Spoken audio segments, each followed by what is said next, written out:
Welcome to Inspiring Leadership, where we explore what it truly means to lead with heart, clarity, and impact. Today's episode is a particularly special one for me. I've had the privilege of journeying with today's guest across multiple chapters of her leadership career, from her time at SETS Limited to City Developments Limited and now at MediaCorp. In each of these organizations, I've seen her do something quite rare. Not just lead HR as a function, but elevate it as a true strategic force for transformation. She's dynamic, deeply purposeful, an exceptional influencer, and someone who leads with both sharp intellect and genuine heart. It gives me great pleasure to welcome one of the finest CHROs I've ever met, Li Lian Tan. Lilian, welcome to the show. Hi, Dominic. Thanks for having me here today. Absolutely wonderful. It's an absolute pleasure, Lilian, knowing how busy you are, taking time out to inspire our audience with your stories. Lilian, share with us, before you started this journey as an amazing CHRO, tell us what shaped your leadership journey. My career started in finance. Yes, I have a finance degree. And in the first couple of years, I worked very much with numbers, analysis, and financial models. So what I realized quite early on was that while I had a natural flair for numbers, I don't see myself spending the rest of my career behind a desk, working only with spreadsheets. Okay. And what energized me far more was working with people, understanding motivations, building teams, and seeing how decisions affect people's life and careers. So the realization led me to pivot into HR. So for me, it wasn't about leaving the business side behind. It was finding a way to combine business thinking with human impact. Oh my goodness. So interestingly, my finance training turned out to be incredibly valuable in HR. So it gave me a strong grounding in how organizations operate, how value is created, and how to think about return on investments. So when I look at HR today, I don't just see people programs. I see how talent, culture, and leadership drive real business outcomes. Wow, absolutely fantastic. I didn't realize you had a background in finance.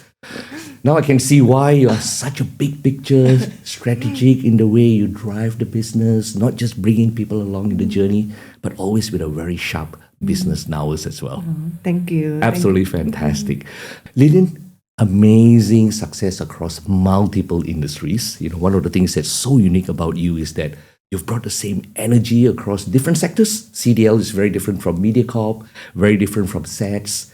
And I'm sure, just curious, what are some of the common people and culture challenges you see across these different sectors? So across industries, the context may differ, but the core people challenges are often very similar, I would say. One of the biggest challenges organizations face is aligning culture with business transformation, in my opinion. Right. Yeah, whether it's aviation services, real estate, or media, companies are constantly evolving through digitalization, new business models, or shifting customer expectations. Right. So the question then becomes, how do you bring people along on that journey? Another common challenge is building leadership capability at all levels. Organizations succeed or struggle largely based on the quality of leadership, how leaders communicate, and how they make decisions, and how they inspire their teams. And of course, attracting and retaining talents continues to be a key issue. Today's workforce has very different expectations around purpose, flexibility, and career development. So organizations have to continuously rethink how they create an environment where people feel engaged and valued. Wow, fantastic. So what I'm hearing is that across industries, common challenge that you're seeing is the need for change and for managers to be able to bring their people along in the journey, which means, again, we know that people don't like to be managed, but they are crying out to be led. So how do you develop that leadership pipeline, right? People who are capable of bringing people along in the journey and continuing to create a culture that attracts the very best talent and talent that are obviously very capable of adapting with changes as well. Lilian, how have you seen yourself personally evolve as a CHRO over all these years? Well, I think the biggest evolution has been moving from being a functional expert in HR to becoming a business leader. Earlier in my career, the focus was very much on building strong HR practices such as talent management, performance frameworks, compensation and benefits, and employee engagement, just to name a few. Those fundamentals are still important. But as organizations become more complex and the pace of change accelerates, the role of the CHRO has expanded significantly. Today, we are expected to help shape business strategy, organizational transformation, and leadership capability. Right. So personally, I've had to deepen my understanding of the business in everywhere that I go, may it be in CDL, SETS, or even MediaCorp. I have to understand how value is created, where the risks are, and how talent and culture can enable growth. It requires thinking beyond HR programs and asking, how do people and culture drive organizations' long-term success? Wow. So this is the question that I constantly ask myself. Fantastic. You know what I'm hearing is someone who is so purposeful and intentional. Everywhere you go, you have that humility to get deep into the business, understand what does value mean to the business and to your customers. So that willingness, that growth mindset is a real wonderful feature that stands out from, with you. Two things that have always stood out for me: your passion, your energy, your drive, the people you're able to bring along in the journey, walking the talk, and really that strategic nous. All the things that you said earlier, the functional bread and butter of HR, compensation, hiring, all that stuff in place. But what really truly makes you exceptional, in my book, I think the audience is picking this up, is your deep commitment to value creation, making an impact, and also your strategic nous to be able to influence and bring others along in the journey. Kudos, Lilian. Give us your wisdom. How do you balance operational excellence with strategic influence at the executive table? For HR to be credible at the executive table, operational excellence is absolutely essential. The fundamentals, whether it's employee experience, HR processes, or talent system, must run smoothly. So that's the fundamentals, right? When those foundations are strong, it allows the CHRO to focus on the bigger questions around organization design, leadership development, and future workforce strategy. Another important aspect is having a strong HR team. A capable team ensures that the operational aspects are well managed, which allows the CHRO to spend more time partnering with the CEO and the leadership team on strategic issues. Ultimately, the balance comes from ensuring that HR delivers both operational discipline and strategic insights. One builds credibility and the other creates long-term impact. So operational excellence gives HR credibility, but strategic insights is what gives HR influence.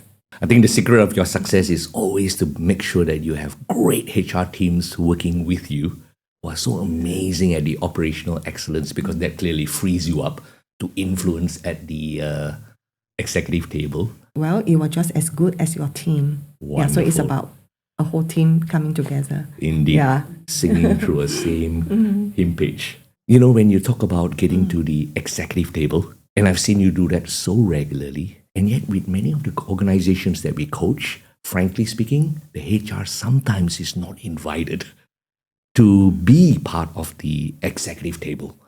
What advice would you give someone like that to earn the right to have a seat at that table? I think I wouldn't say that it's just myself. But the leadership of the organization actually plays a big role as well. But of course, I wouldn't say that it is just the CHRO herself or himself, right? Trying to get into, the boardroom. You have to be at the executive table. But I think leadership of the organization and the culture play a very important role as well. The leadership has to recognize that HR is not just an admin function, but HR can enable the growth, of the organization, right? Yeah, through the programs, and through the strategic initiatives, that she or he can, bring, to the table. A CHRO is not just a position that someone has progressed into. It's not just a leader who is leading a team and doing the HR work. Okay, I think one of the most important skill set of a CHRO is actually to have the influencing skill. So I remember there was this CEO who said that, basically you are a salesperson. Wow. Yeah. So And that's not Okay, traditional, yeah. right? Let's face it, Yeah. from someone with a finance, with a HR background, to see themselves as a salesperson. I always believe that. or sales or the marketing person, Yeah, because like you have to sell your program, you have to sell an idea to them, right? Yeah, because a lot of time business leaders do not see they will see HR and the programs, as a call center, right? That you are a call center. Absolutely. Yeah. So that's where, you need to persuade them into the influence, right? Yeah, for them to, participate in those programs, to buy, to get buy-in, on the programs and policies that you roll out. Yeah, so basically you are doing a lot of influencing work, and it's basically a sales job. Amazing. Amazing. I don't think many people who are listening into this would expect that HR has a sales function. But I think you undervalue, Lilian, the secret sauce. One of the secret sauce, many secret sauces that you have, quite apart from being highly intentional, always wanting to make an impact, your ability to influence, your ability to sell. Because what is the use of great programs if no one uses them, right? And I think many people undervalue the fact that when you want to be viewed as a leader in the eyes of others, your ability to influence is critical, right? As long as your intent is pure, which I know that's where you've always come from, to serve the people, to make their lives even better, to add value. I think one of the best definitions of selling I learned from Brian Tracy. I used to be the introverted, shy, nerdy geek as well. Yes, and I to be an remember that entrepreneur, story. Yes. clearly need to be able to sell. And, people have this negative view of selling. No one likes to be sold to. And yet Brian Tracy said that a sales occurs when there's a transfer of enthusiasm of an idea or a concept from one person to another. And I think that's where you have always stood out. I think you probably undervalue the gift that you have in seeing the big picture, adding value, and also influencing. I just wanted our audience to really take that insight that your story is sharing with us that makes you so special in my book. Lilian, as you know, I know you spoke earlier about digital transformation. And man, are we in another era now, the era of AI. And again, digital transformation itself was challenging enough, bringing people in the journey. How do you feel the role of a CHRO has to evolve in the AI era so that the people and culture continue to flourish? What is your view? In an AI-enabled world, the role of the CHRO becomes even more strategic. AI is transforming how work gets done. But the real challenge is not just about technology, it's about how organizations help people adapt to that change. CHROs will need to play a critical role in shaping how AI is introduced responsibly in the workplace. And that includes thinking about workforce transformation, new skills, ethical considerations, and the overall employee experience. So the role of HR is evolving from managing talent to really orchestrating the future of work and helping organizations redesign jobs, rethink capabilities, and ensure that technology augments human potential rather than replacing it. I'm really feeling the pressure of your role, Lilian. How do you cope? What's your energy management rituals? How do you stay positive when the challenges just seem to grow, especially in your role? Everyone's worried about their jobs and all that stuff, and yet you're having to think about the ethical aspects. Quite apart from the development aspects, how do you personally cope, Li Lian? First of all, I think to do HR, you need to have a calling. Not anybody can do HR, in my view. Wow. Yeah, I remember while I was in this panel discussion, and one of the CEOs asked this question: how did you do, how did all of you do HR? I mean, like, I'm facing like human issues like almost every day, and it's not my full-time job, Yeah, but how did HR, take HR as a full-time job? Because like, you are managing people issues like almost, your entire career. So it sets me thinking, and my answer to that CEO was, well, for us HR, to do a HR work, I think first of all, we need to have a calling. If you do not have a calling and you view HR as just a job, then I would say that it's going to be a tough job. Managing human has never been easy. I think humans are the most complex creatures, on earth, right? So how do I stay positive? I think firstly, fundamentally, I think I see HR as a job that is my calling. So I am keen in resolving people's issues, making an impact in people's life. You have to count your blessings. The reason why you are there is because you can value add, right? So I tend to see myself as that person, who could value add, who are here to resolve a human issues. Then on the leisure side, I go for my run, I do exercise, just to keep fit and take care of my mental wellness. Fantastic. Yeah. Absolutely amazing. A model of great resilience. These off-the-script questions are amazing. This is when you see the most amazing and authentic Li Lian. Thank you. This is so beautiful. Oh, thank you. That's the true essence of the amazing Li Lian that we know. Okay. Yeah, that calling. So seeing your role, for you to be amazing in HR, to see the role beyond a job as a mission, as a vocation to make a difference, right? And secondly, I sense that your mindset of always just counting your blessings, you say. The title of our book is What's Great About This? You can either always see problems in every situation. AI is both a problem and an opportunity. But I think your secret sauce is always counting your blessings, focusing on the silver linings, and focusing just on what you have control over. You mentioned add value. Yeah, focus on how I can add value. That's what you have control over. It's not the blowing of the wind, it's the setting of the sail that determines where you end up. So you always set the sail towards adding value, which is again another of that real blessing of yours. And what I'm also hearing you say is, in spite of your very busy schedule, you prioritize personal self-care, which is which is so important. Yes, yeah, so important, right? Yesterday we had the privilege of running a leadership in engineering program, and I was meeting one of the wonderful managers there. It's really interesting in that organization, engineering organization. There are two tracks when staff can progress, right? Technical track and people track, management track. And I was saying, hey Dom, I'm really struggling. How do I build the next pipeline of leaders when everyone wants to choose the technical track? No one likes to be managers. And I say, why do you think people are resisting about being managers?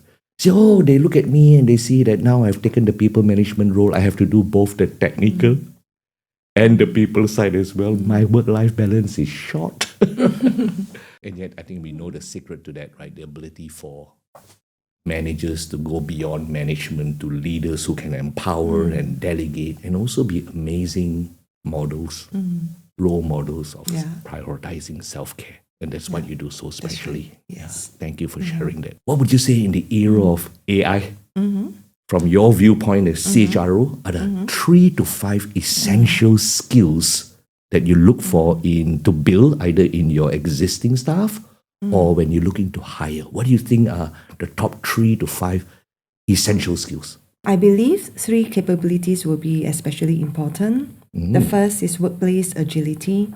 Organizations need people who can continuously learn and adapt as roles evolve. The second is digital and data literacy.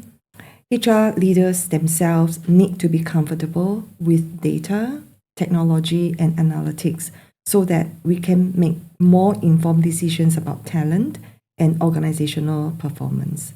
And the third is human leadership skills. Things like empathy, communication, and the ability to build trust. Interestingly, as technology becomes more advanced, these human capabilities become even more important. The organizations that succeed will be those that can combine technology capabilities with strong human relationship. Recently I spoke in a conference and met someone from a recruitment organization. They've published a white paper, top 3 to 5 essential skills that most organizations are saying people need, and it resonates. The emotional intelligence, the adaptability. They didn't mention data literacy, digital literacy, and yet they suggested that it was critical thinking skills, which absolutely resonates, I think, in line with that. And actually, the most significant shift in hiring is the move from credential-based hiring to skill-based hiring. So organizations today are not just looking at degrees or certification, titles that candidates hold. They are asking questions like, how fast can you adapt? Are you willing to learn continuously? And what can you do? So increasingly, I'm also seeing a strong emphasis on adaptability and a learning mindset. So employers are prioritizing people who can adapt, reskill, and upskill continuously, and not just job ready. So these are the trends that I'm actually seeing. Absolutely wonderful. Yeah. Thank you. Certainly resonates with our research. So it's about how you can adapt and grow and create value in a dynamic work environment, because skills like AI, technology, whatever you call it, you name it, right? They can get outdated very fast. So the ability to adapt, right, and to be willing to learn, right, and with a learning mindset, these are very important skills that employers are looking for now. Lilian, give us an insight. What gives you greatest joy in your role? The greatest joys that I receive, from this role would be able to, when I see that I can make an impact in a person's life, seeing the person grow into that role or become a leader one day. So I once received a text from a very dear colleague in one organization that I work for. So the text said that I just want to say I am very thankful for you. I mean it from the bottom of my heart. I know that there were so many things that we need to rush out last minute, but I'm also grateful that you are the CHRO during my time. You helped me plan a very wonderful closure, the internal note and the press release and all the other communications collateral. Especially the internal note, when I read it, I felt so heartened to be acknowledged in this manner. And I want to thank you, whom I know much lesser, but who knows me and appreciate me better. So this is a personal note, from one of the colleagues that I know, in a company that I, work with. So things like that, actually give me lots of joy. It reinforced my belief in being there, for someone who need you the most, walking that journey with that person. Wow. Giving them the gift of your presence. Yes. And journey with. Make me realize that, all these small little things are so important. And that is something that HR could do. And I can imagine, the people who were there with you, your HR leaders. Yes. The impact on them. That's the best way of teaching, right? Imparting upon them the values, what's important as a leader. Yes. Thanks for sharing that anecdote, Lilian. So Lilian, many years from now, looking back, how would you most like to be remembered? Not something that is very profound, but something that I think quite simple. I just want to be remembered as a friend to someone. Just being a friend. Just a friend and a good friend, to all my colleagues that I worked with before. That is beautiful. Thank you, Lilian. I want you to be assured that legacy is absolutely in place. Quite apart from the sharp wit, intellect, passion that you bring, I think it's that humanity that stands out. And I know that is evident to the wonderful audience that's listening in today. Lilian, this has been such a rich and inspiring conversation. Thank you for bringing so much of your humanity and presence to this. You always remind us that organizations are not just about strategies, transformation, but ultimately it's all about people. And you have shown us what it means to lead with heart, with purpose, and to create cultures where people can truly flourish, right, in an era of constant change. Thank you for all that you bring. You've inspired me personally even more with the humanity you bring into your leadership, and it's what makes you truly special. Thank you. I thank you for all the years we've shared in our partnership together, and I wish you continued flourishing in the age of era as you live your calling in making a meaningful difference to the lives of so many that you get to touch every day. To our listeners, if today's conversation resonated with you, do share this with someone who is on their own leadership journey. And as always, remember, it's not the blowing of the wind, it's the setting of the sails. This is Dom, and you've been listening to the Inspiring Leadership Podcast. Until next time, lead with purpose and inspire from within. You rock.